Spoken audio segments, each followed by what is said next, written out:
নমস্কার, the essence of শাস্ত্র চ্যানেলে আপনাদের সকলকে স্বাগত। আগামী 1 সেপ্টেম্বর একটি বিশেষ মহাযোগ সৃষ্টি হতে চলেছে। আর এই বিশেষ মহাযোগে আপনাদেরকে আমি দুটি বিশেষ রেমেডির কথা বলবো, যে রেমেডি দুটি করলে আপনারা জীবনে সুখ, ঐশ্বর্য, শত্রুনাশ থেকে শুরু করে যাবতীয় যা কিছু আপনাদের পার্সোনাল প্রবলেম আছে সেগুলি সলভ করে নিতে পারেন। এই দিন কি যোগ সৃষ্টি হচ্ছে না, 1 সেপ্টেম্বর শেষ রাত 5:07 আমাদের মহা অমাবস্যা, অর্থাৎ বছরে যে গুরুত্বপূর্ণ কয়েকটি অমাবস্যা আছে তার মধ্যে অন্যতম কৌশী অমাবস্যা তিথি শুরু হচ্ছে 1 সেপ্টেম্বর রবিবার শেষ রাত 5:07 এবং এই অমাবস্যা থাকবে কতক্ষণ না, 2 সেপ্টেম্বর সোমবার শেষ রাত পর্যন্ত, অর্থাৎ সোমবার দিন পুরো সারাটা দিন অমাবস্যা তিথি থাকবে। আর রবিবার দিন 1 সেপ্টেম্বর থাকছে আরেকটি গুরুত্বপূর্ণ তিথি, সেটি হলো অঘোর চতুর্দশী। এই অঘোর চতুর্দশীর দিন অবশ্যই আপনারা শিবের পুজো পাঠ ইত্যাদি যে সমস্ত রিচুয়ালসগুলো আছে সেটি আপনারা করতে পারেন। আর এই যে কৌশী অমাবস্যা, এই দিনের দুটি বিশেষ গুরুত্বপূর্ণ কাজ আমি আপনাদেরকে করে নিতে বলবো। সেটি হচ্ছে, প্রথম যেটা আপনারা করবেন সেটা হলো সোমবার দিন অবশ্যই একটি মহা স্নান আছে, সেই মহা স্নানটি আপনাদেরকে করতে হবে।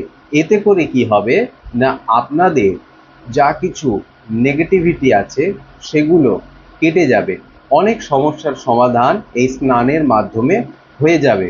তবে এই স্নান করবার জন্য আপনাদেরকে কয়েকটি জিনিস প্রথমে নিয়ে নিতে হবে। সেটি হচ্ছে জোয়ারের জল, অর্থাৎ গঙ্গার জল নিতে হবে, সেটা জোয়ারের হতে হবে। যদি গঙ্গার জল সংগ্রহ করতে না পারেন তাহলে কোনো প্রতিষ্ঠিত পুকুর থেকে আপনাদেরকে জল নিতে হবে। সেই জলটি কিসে করে নিয়ে আসবেন না, একটি মাটির পাত্রে করে জলটি আনতে হবে, মাটির কলসি, মাটির ঘট, এই ধরনের জিনিসে জলটা তুলে আনতে হবে। তার সাথে নিতে হবে সর্ব ঔষধি, মহা ঔষধি, গ্রহ ঔষধি, কিছু কাঁচা দুধ, অল্প পরিমাণে কাঁচা দুধ, গোলাপ জল এবং ফুল। প্রথমে কি করবেন, আর সঙ্গে অবশ্যই কাঁচা হলুদ। প্রথমে আপনারা কি করবেন না, কাঁচা হলুদটিকে বেটে নিজেদের গায়ে ভালো করে মেখে নেবেন। নেয়ার পর একটি বালতিতে গঙ্গার জল, কাঁচা দুধ, গোলাপ জল, সর্ব ঔষধি, মহা ঔষধি এবং গ্রহ ঔষধি, এই সমস্ত জিনিসকে ভালো করে মিশিয়ে নেবেন। নেয়ার পর স্নান করবেন, সেই সমস্ত দ্রব্য মিশ্রিত জলে আপনারা স্নান করবেন। এবং আরেকটা জিনিস মনে রাখবেন, যে বস্ত্রটি পরে আপনারা স্নান করছেন সেই বস্ত্রটি ফেলে দেবেন। স্নানের পর সেই বস্ত্রটি ফেলে দেবেন, আর ওটিকে ইউজ করতে পারবেন না। এই সমস্ত দ্রব্য দিয়ে স্নান করার পরে অবশ্যই আপনারা ভালো জল দিয়ে তারপরে স্নান করে নিতে পারেন। সাবান শ্যাম্পু দিয়ে যেরকম স্নান করেন নর্মাল, সেটা করে নিতে পারেন, কিন্তু প্রথমে এই সমস্ত দ্রব্য মিশ্রিত জলে স্নান করবেন। এটা হয়ে গেল প্রথম রিচুয়ালস। তারপরে কি করবেন না, বাজার থেকে পাতি লেবু কিনবেন, 108 পিস পাতি লেবু। যদি মালা কিনে নিয়ে আসতে পারেন 108টা পাতি লেবুর মালা, সেটি অবশ্যই নিয়ে নেবেন।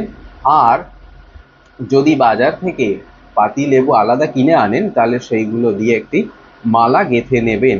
নেয়ার পরে বা বাজার থেকে যে মালাটি কিনে এনেছেন সেই মালাটি, অথবা যে মালাটি আপনি বাড়িতেই তৈরি করে নিয়েছেন সেই মালাতে প্রত্যেকটা লেবুতে সিঁদুরের ফোঁটা দেবেন।